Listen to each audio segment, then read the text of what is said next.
Dans ces rues du centre-ville à l'aspect tranquille, l'insécurité se fait ressentir pour les habitants de ce quartier. J'ai eu des amis qui se sont fait lâcher, des amis qui ont subi des vols. J'ai des connaissances malheureusement qui ont subi aussi des viols, des choses comme ça. Ouais, ça c'est des choses qui sont déjà arrivées. Ouais. Depuis juillet, plusieurs explosions ont eu lieu. Le 21 octobre, 2 personnes ont même été blessées. Pauline Ducoudray a emménagé dans le centre-ville il y a 2 ans.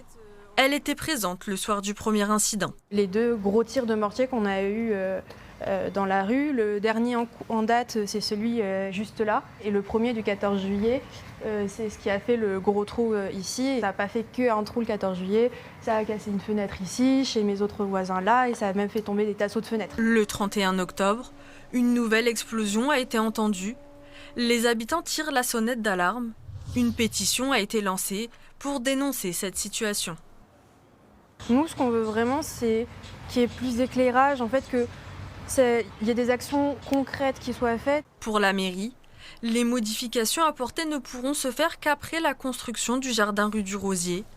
Un projet lancé il y a plusieurs années est prévu fin mars 2026. Pour placer une caméra, il faut que vous ayez la visibilité la plus importante. Vous ne placez pas quelque chose sans avoir, je dirais, l'ensemble des éléments, sauf à mettre et à gaspiller l'argent public.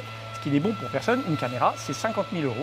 Une enquête menée par le parquet de Rouen est toujours en cours pour déterminer les circonstances de ces incidents.